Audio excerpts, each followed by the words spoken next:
Hi friends, welcome back to my channel. My name's Jack, this is Jthbooks, and it is time, I can't believe it, for the March TBR. Before we start, do you like my jumper? My sister got it for me for Christmas. It said something, so many books, so little time, which, isn't that the truth? Isn't that the absolute truth? I'm drowning in books over here, but it's time to talk about the March TBR. Everything I want to read in March. Now, March is my birthday month. I'm going to shock you all here, but I do turn 32. I know. You probably thought I looked 42. I turned 32 on March the 19th. So, I like March to be a month where I just read what I want to read, where I will just read books I want to love.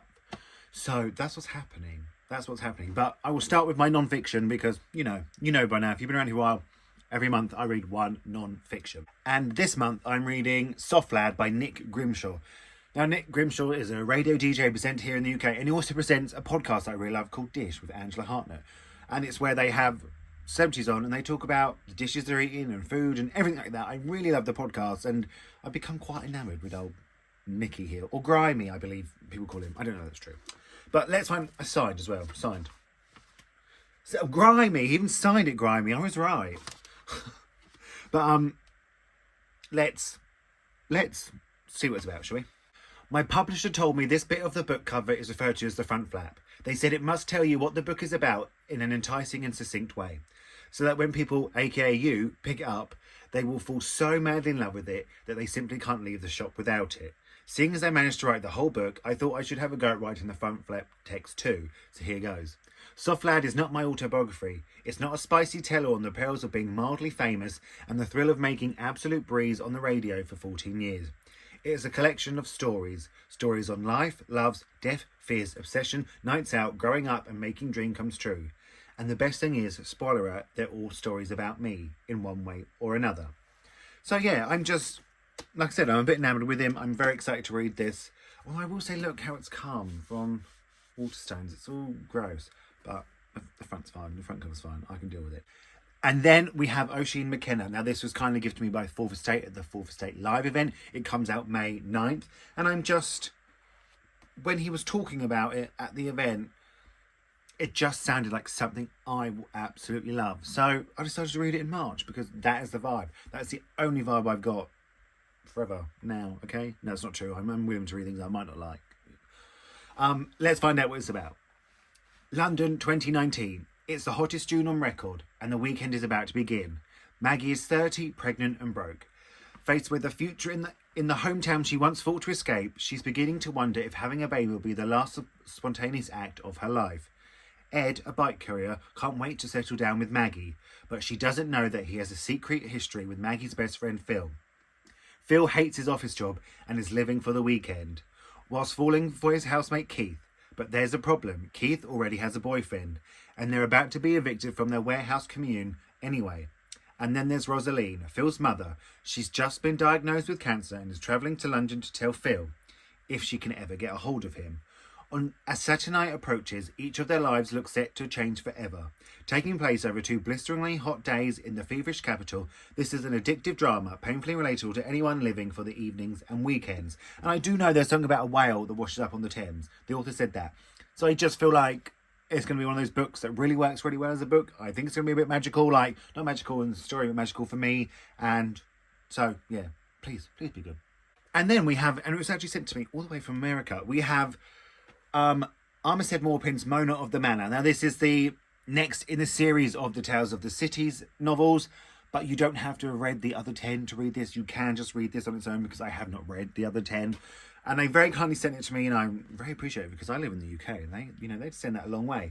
But let's find out what it's about. And, I'm a bit nervous it's going to make me want to read the other 10. That is the only fear I have. When Mona Ramsey married Lord Teddy Roughton to secure his visa, allowing him to remain in San Francisco to fulfill his wildest dreams, she never imagined she would, by the age of 48, be the sole owner of Easley House, Teddy's grand romantic country manor in the UK. She also didn't imagine that she'd need to open the manor doors to paying guests to afford the electric bill and repair the leaking roof. Yet somehow she and her friend Wilfred who guests assume is serving as Easley's charming but clumsy butler. The loopy old gardener Mr. Hargis are making it work. The delicate equilibrium is upended when Americans Rhonda and Ernie Blaylock arrive for a weekend vacation at Easley, and Wilfred stumbles onto their terrible secret. Now, instead of being able to focus on the imminent arrival of her old friend Michael Tulliver and beloved parent Anna Madrigal, Mona will need to focus on all of her considerable charm, willpower and wiles, and with the help of Wilfred and Mona's girlfriend Poppy, the town's postmistress and local calligraphy whiz, to set things right before midsummer ceremony and the whole town will descend on Easley's historic ground. I don't know if you got any of that. That was a bit of a mouthful. I was like, what? But very excited. There's 9 before this, not 10, sorry. There's 9. This comes out, that's an American day. Is it the 24th of March? Let me see. Because we do things differently here in the UK. We have our dates the other way around, don't we? Are you going to say?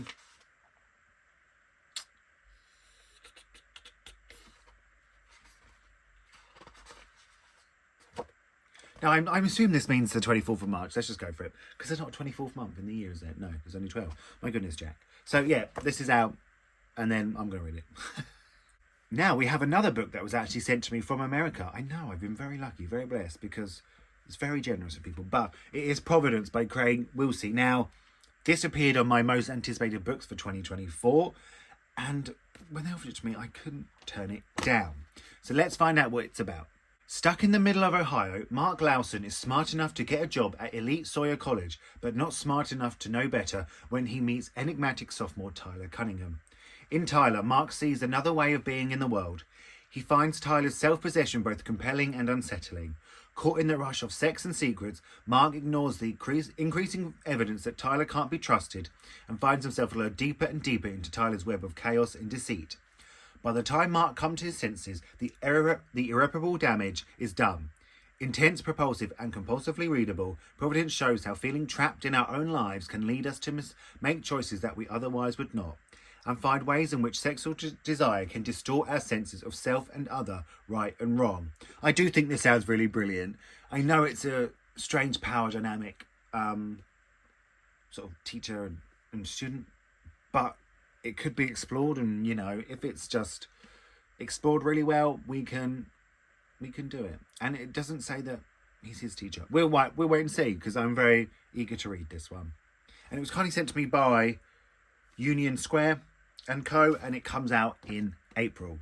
Now, my birthday is on a Tuesday, so unfortunately I will be working, but what I will be reading over my birthday, and I've done this before and it hasn't always worked, but I have a feeling it's going to work this time.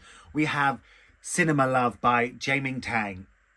I was kindly sent this by Jonathan Murray's. It comes out May 9th, and let me tell you, I think it is my most anticipated book of the year. I just have such high hopes, which probably mean I won't enjoy it that much, but I will be reading this over my birthday, so that's how you know. That's how you know it's special to me. For over 30 years, Old Second and Balmain have cobbled together a meagre existence in New York City's Chinatown.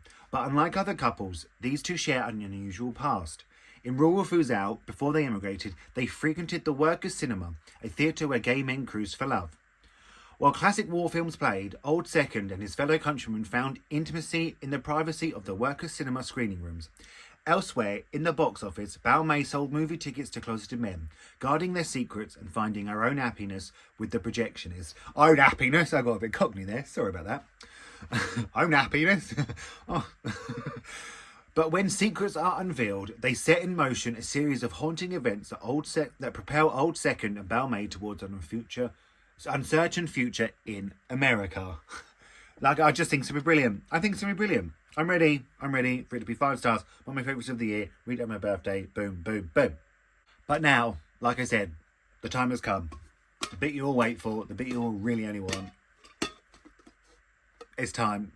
It's time for the TBR jar. Let's pick the first one. Do you notice I didn't really shake it? I'm going to have to shake it. I was trying not to, but I've got a little shake. Okay, the first one. We have...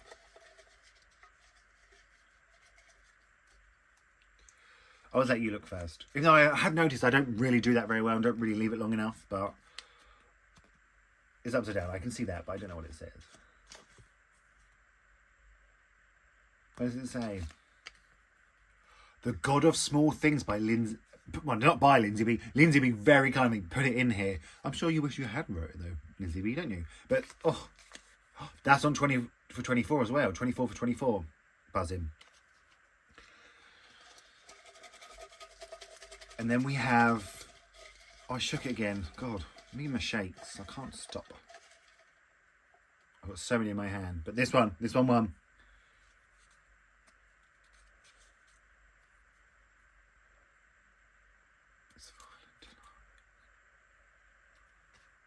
I've got rid of that. And I read it, These Violent Delights. Oh, no, I haven't. I'm thinking of the other thing. I know what that's by. I put that in there because I want to read it. So, yeah. Let's get them and let's discuss it.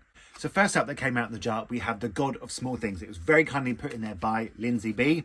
And like I said, it's on the 24 for 24. I bought this because I saw it on cover to cover. A celebrity said it was their, which is a sort of a book club show here in the UK. And a celebrity said it was their favourite book and they just said it was brilliant. And I just have always seen it around. It's one of those ones I've always seen around. So let's find out what it's about. Esther and Rahel, 7-year-old twins, are growing up amidst vats of banana jam, mountains of peppercorns, and scenes of political turbulence in Kerala. When their beautiful young cousin Sophie arrives, their world is shaken irrevocably. An illicit liaison and tragedies, accidental and intentional, expose things that lurk unsaid in a country drifting dangerously towards unrest.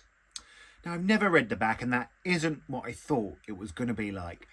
But it's a bit of a modern classic, isn't it? Let's be honest. Winner of the Booker Prize. And I did say I want to, read some old Booker Prizes this year. So that is option number one. Now, next up, we have These Violent Delights. It was put in by someone who I have to say is incredibly handsome. It was me. I'm joking. I'm joking. I thought it was These Violent Delights by Chloe Gong, which I thought I read and I got rid of. But it is This Violent Delights. Now, I've always wanted to read this. It's dark academia. I've heard brilliant things about it. So let's find out what it's about. Very different books this time, haven't we? When Paul enters university in early 1970s Pittsburgh, it's with the hope of moving past the recent death of his father. Sensitive, insecure, and incomprehensible to his grieving family, Paul feels isolated and alone. When he meets the worldly Julian in his freshman ethics class, Paul is immediately drawn to his classmate's effortless charm. Paul sees Julian as his sole intellectual equal, an ally against the conventional world he finds so suffocating. Paul will stop at nothing to prove himself worthy of their friendship, because with Julian life is more invigorating than Paul could ever have imagined. But as charismatic as he can choose to be, Julian is also volatile and capriciously cruel, and Paul becomes increasingly afraid that he can never live up to what Julian expects of him. As their friendship spirals into an all-consuming intimacy, they each learn the lengths to which the other will go in order to stay together, their obsession ultimately hurtling them towards an act of irrevocable violence. It does sound good. It gives me sort of Saltburn vibes. No, let's not talk about Saltburn. So yeah, I mean, what a vote you have on your hands. It's going to be very intriguing. Don't know if they've ever been this wildly different before, but we'll find out. We'll find out what you vote for. So, there you have it. The March TBR. Don't forget to vote down below. It will be in the comment section. Please feel free to like and subscribe to this video and just have a chat to me if you've read any of these books, if they sound interesting to you. Feel free to like and subscribe. Go on. Do it. Trust me. You don't have to. I'm joking. And I'm going to speak to you all really, really soon.